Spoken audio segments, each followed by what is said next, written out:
Ya, assalamualaikum warahmatullahi wabarakatuh. Ya, baik. Apa kabar teman-teman semua? Baik ya. Nah, di sini masih bersama saya Fatimah Hanifah di acara Insya Allah Berkah. Nah, kali ini kita akan kedatangan tamu ya. Kita mengundang sesosok seorang yang kaya akan ilmu. Makanya kita undang ke sini. Yakni dia Lelis Maliana Sari. Ya. Bagaimana kabarnya? Alhamdulillah sehat Mbak Hanifah. Gimana dengan Mbak Hanifah? Alhamdulillah sehat-sehat. Ya, semoga semuanya sehat selalu ya. Nah, kali ini kita akan membahas tentang menasehati seseorang. Nah, itu tuh gimana caranya supaya kan banyak nih anak-anak muda sekarang ya, anak muda sih, bahkan mungkin orang dewasa pun menasehatinya masih dengan cara yang tidak sopan. Untuk mengatasi hal ini, makanya kita tuh bagaimana solusinya supaya ketika kita menasehati itu tidak melukai seseorang ataupun dengan tata cara yang sopan atau dengan adab-adab yang ada, maksudnya yang diterapkan. Makanya ini gimana solusinya, Mbak Lelis? Siapa sih yang tak ingin mengetuk hati seseorang yang dicintai? Contohnya nih ya, orang tua, kerabat, tetangga, dan masih banyak lain lah pokoknya. Hidayah yang melembutkan hati seorang yang keras, menyabarkan tatkala terkena musibah, dan pokoknya masih banyak lainnya lah ya. Ya. Nih, siapa sih yang gak tahu dengan Al-Fudail bin Iyad? Tahu gak Mbak Hanifah siapa beliau? Siapa?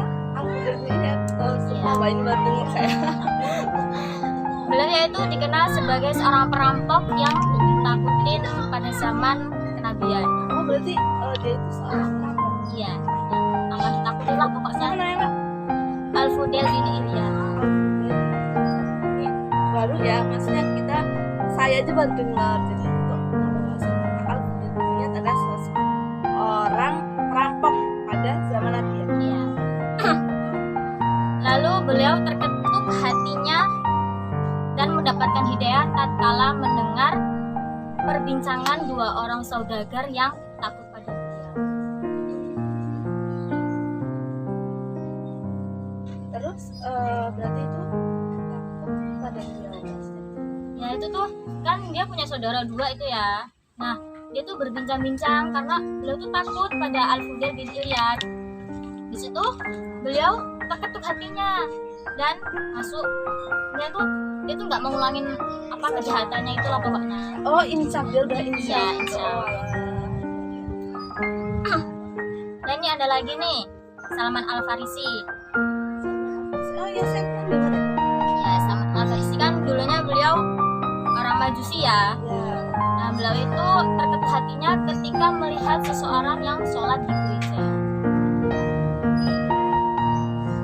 Oh, jadi dia juga insaf sama kayak Al-Fudail. Iya, Oh, iya. jadi ini sama, cuma mungkin jarak berbeda. Ya, benar. Oleh karena itu, mari kita lihat bagaimana Rasulullah SAW beserta orang-orang soleh dahulu mengajarkan kita bagaimana adab tatkala memberikan nasihat kepada umat-umatnya. Oke. Nah, terus ini gimana, Mbak? Ya, yang akan kita bahas ya, maksudnya ada ketika kita tuh menasihati, tata cara tentang menasihati seseorang itu bagaimana sih? Maksudnya biar tidak melukai hati. Kadang kan ada yang nasihatin itu, kamu ini loh, ya intinya tuh ngegas lah, pakai Ya. nada yang level-level berapa gitu. Yaitu adab nasihati seorang itu yang pertama mengharapkan ridho Allah Ta'ala. Jadi ketika kita menasihati seseorang, kita tuh diniatkan mencari ridho Allah, jangan kita niatkan sombong gitu loh Mbak. Jadi kan kita menasihati orang, ntar kita mendapatkan ridho Allah. Lillahi ta'ala. Ya, Pertama berarti lillahi ta'ala.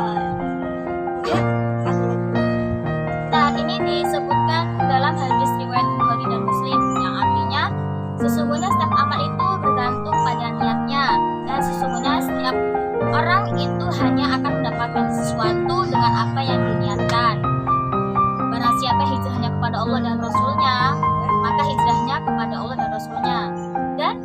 siapa yang hijrahnya diniatkan karena dunia atau karena orang yang dicintai, maka hijrahnya akan mendapatkan yang dunia saja. Hadis riwayat Bukhari dan Muslim.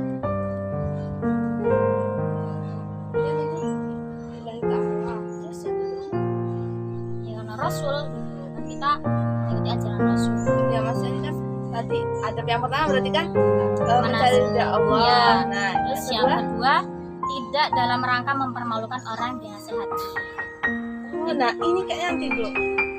Ini kayaknya banyak ini kasus-kasus seperti ini. Dia nasihatnya di depan umum sampai orang-orang tuh pusat berbicara, Iya. pusat pandangannya tuh ke orang yang dinasihati. Jadi sebagai yang dinasihati. Iya, malu. Maka seorang yang hendak menasihati harus berusaha tidak mempermalukan orang yang hendak dinasihati. Ini adalah musibah yang sering terjadi pada kebanyakan orang saat dia memberikan nasihat dengan nada yang kasar. Cara seperti ini bisa berbuah buruk atau memperparah keadaan. Nasihat pun tidak berubah sebagaimana yang diharapkan. Ini kita harus intinya ya kalau bisa dinasihati itu jangan Ya, jangan untung dan nadanya itu kan nada kasar gitu enggak. Kita harus melembutkan nada kita. ya. Yang ketiga Mbak, emang ada berapa sih Mbak adab-adab itu? Kalau menurut saya sih ada 6. Terus yang Ini ketiga, baru kedua ya? iya yang baru kedua. Yang ketiga yaitu menasihati secara rahasia. Ya, jadi kita tuh menasihati seorang tuh jangan tempat umum. Kalau bisa tuh kita mengajak orang yang ingin kita nasihat tuh di tempat yang sunyi. Kita cuman ada berdua. Maka di situ seorang yang kita nasihati akan cepat menangkap atau menerima apa yang kita sampaikan. Iya.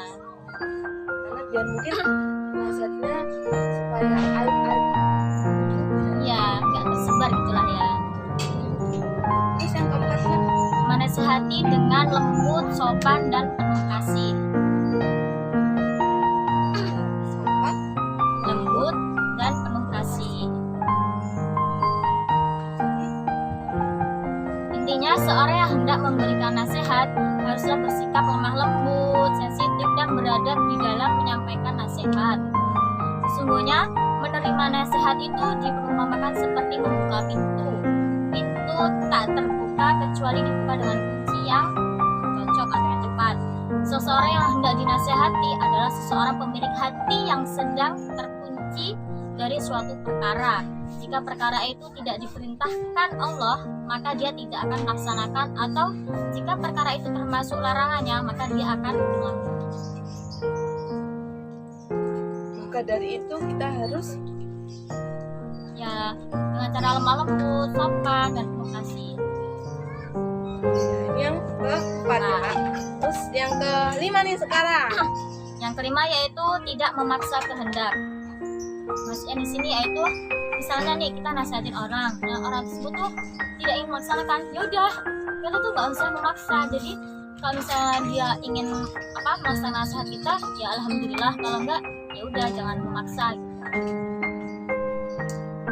oke bisa diterima lah ya. Terus lima ya? Iya, yang Enam kelima. berarti sekarang yang terakhir Ya. Yang terakhir yaitu mencari waktu yang tepat. Tidak setiap orang saat hendak dinasihati itu siap untuk menerima fatwa. Ada kalanya jiwa yang sedang gundah, marah, sedih, atau hal lain yang membuatnya menolak nasihat yang kita berikan. Jadi kita tuh harus menasihati seseorang itu seketika orang tersebut tuh merasa senang atau lagi bahagia. Tapi kalau misalnya orang tersebut masih sedih, marah, jangan kita nasihati. Ntar malah orang tersebut semakin dia tuh makin marah lah pokoknya. Ya baik, terima kasih ya Mbak Lelis atas ilmunya nih, sangat bermanfaat sekali bagi kehidupan kita semua. Karena menasihati itu juga perlu ada tata caranya. Yang pertama tadi itu apa? Lillahi ta'ala. Ya, Yang kedua tadi itu lillahi ta'ala, tidak dalam rangka mempermalukan tidak dalam rangka mempermalukan orang yang dinasihati. orang yang dinasihati. kemudian yang kedua, Yang ketiga, oh yang ketiga iya, menasehati secara rahasia. menasihati secara rahasia. Terus Keempat, yang keempat, menasehati dengan lemah lembut, sopan. kita harus menasihati dengan lembut, sopan, dan santun ya. Terus habis itu yang kelima, Tidak memaksakan kehendak. tidak memaksakan kehendak. Jadi harus sesuai suasana hati. Ya, Yang keenam, mencari waktu yang tepat. cari waktu yang tepat. Oke, ini tuh bisa diterapkan ya ketika kita menasihati teman kita maupun saudara kita ataupun adik kita juga tuh. Kadang banyak sekali kan kita tuh selalu, misalnya punya adik nih, kita selalu kadang tuh nggak tahu tempat kita marahinnya, padahal kita nggak tahu perasaan adik itu seperti apa. Ya, ini sangat bermanfaat sekali ilmunya. Terima kasih Mbak Elis. Ya, Saya sama-sama jadi Mbak Hanifah. lebih tahu, lebih apa ya, lebih intinya tuh lebih yang tahu inilah ya.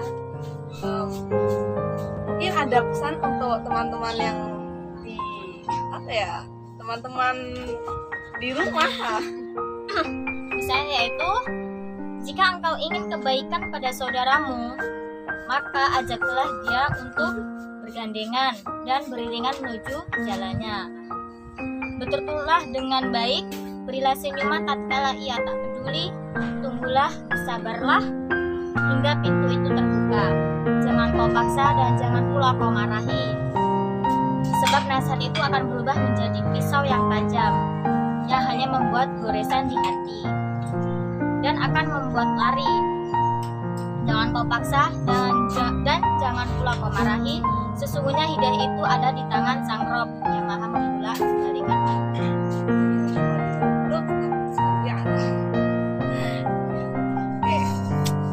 Terima kasih ya. Sekian pelajaran yang dapat kita pahami, dapat kita cerna pada siang hari ini. Kurang lebihnya saya mohon maaf. Saya pamit undur diri dan bersama Mbak Lelis Meriana Sari saya akhiri. Wassalamualaikum warahmatullahi wabarakatuh.